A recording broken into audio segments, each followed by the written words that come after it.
लड़ाकू विमानों की। भारत के दुश्मनों चीन और पाकिस्तान के पास में 5th जनरेशन का फाइटर जेट है।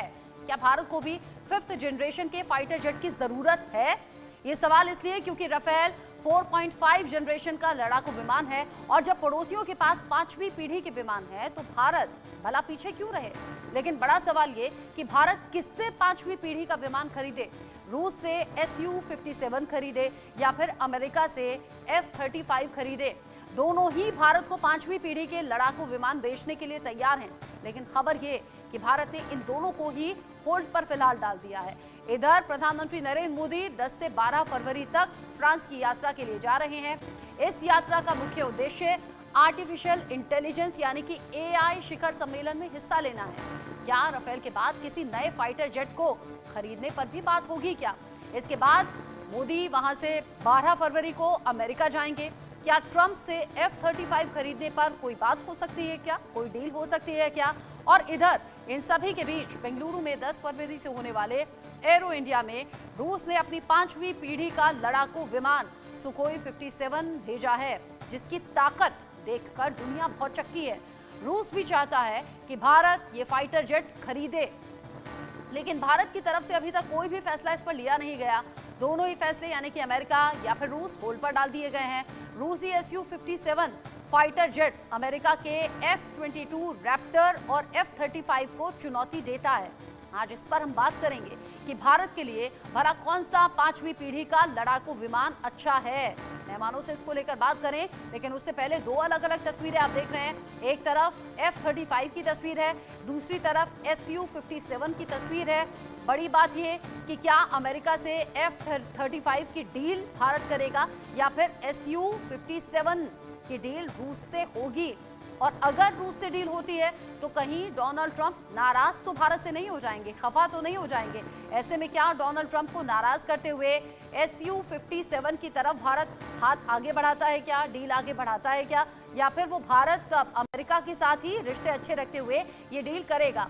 हम इस पर बात करें, लेकिन उससे पहले कौन सा 5th generation fighter jet Bharat के लिए बेहतर है ये जानना समझना जरूरी है। कुछ जानकारी हमने भी जुटाई है, तो वो जानकारी एक एक करके दर्शकों के साथ हम साझा करेंगे।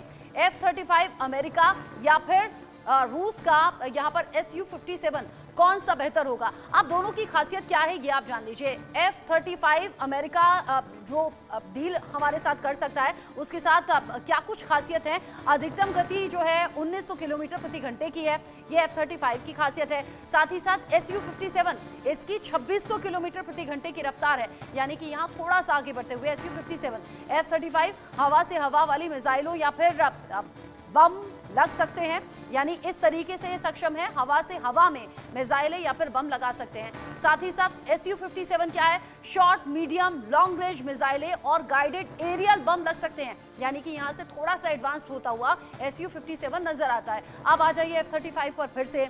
यहाँ ग्राउंड स्ट्राइक मिशन के लिए इसे बनाया गया है, खासतौर पर इसे जनरेट किया गया है। उधर एयर सुपीरियरिटी से लेकर स्ट्राइक मिशन तक ये ऑपरेशन कर सकता है, यानी कि और कुछ खासियत यहाँ पर Su-57 की नजर आ रही है। और इसलिए भी रूस का Su-57 F-35 जो कि अमेरिका का है इससे बेहतर साबित हो रहा है।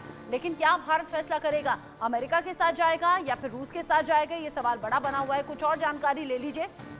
यहाँ F-35 जो कि कॉम्बैट रेंज इसकी है 1239 किलोमीटर, अधिकतम 50,000 फीट की ऊंचाई ये उड़ सकता है, यानी कि उड़ान भर सकता है। जबकि Su-57 कॉम्बैट रेंज है इसकी 1250 किलोमीटर और जो मैक्सिमम फीट की ऊंचाई है वो 66,000 फीट की ऊंचाई, यानी कि उड़ान ये भर सकता है। अब यहाँ भी एक कदम आगे बढ़ता हुआ है Su-57 नजर आ रहा है। दोनों ही हालांकि 5th जनरेशन के हैं, लेकिन यहाँ रूस के Su-57 में कहीं ज्यादा खासियत यहाँ F-35 से नजर आ रही है।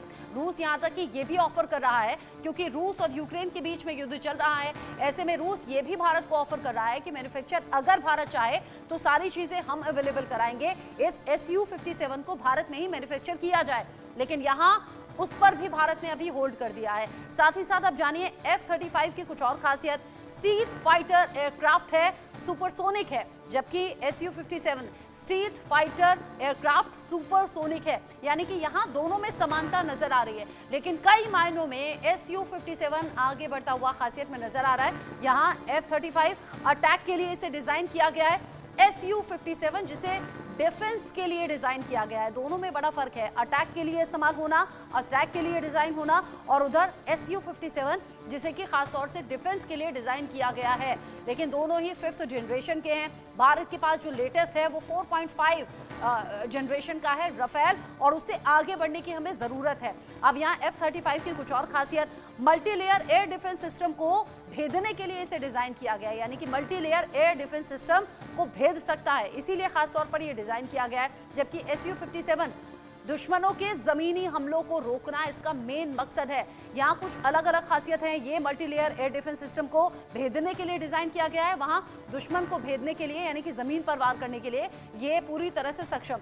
कुछ और खासियत F-35 की जानिए। यहाँ ऑल एस्पेक्ट स्टील्थ, कहीं से एयर डिफेंस सिस्टम पता नहीं लगा पाएगा, ये इसकी खासियत है। यानी कि F-35 की जिसमें ऑल एस्पेक्ट स्टील्थ, कहीं से एयर डिफेंस सिस्टम पता नहीं लगा पाएगा। उधर Su-57 मजबूत फ्रंट एस्पेक्ट स्टील्थ, यानी कि पास से ट्रैक किया जा सकता है, लेकिन दूर से इसे ट्रैक करना बिल्कुल पॉसिबल नहीं होगा। हाँ, पास से इसे ट्रैक किया जा सकता है, यानी कि यहाँ पर बेहतर F-35 नजर आ रहा है, जो कि एयर डिफेंस सिस्टम का पता लगा ही नहीं पाएगा। और यहाँ पर अलग अलग खासियत हैं। अब जिस तरीके से F-35 और Su-57 की चर्चा हो रही है, और देश में बात इसलिए भी हो रही है क्योंकि भारत के दुश्मन देश चीन और पाकिस्तान के पास 5th जनरेशन के फाइटर जेट हैं, तो भारत क्यों पीछे रहे? भारत को डील करनी चाहिए, भारत को ऐसे फाइटर जेट खरीदने चाहिए, लेकिन खरीदेगा किससे?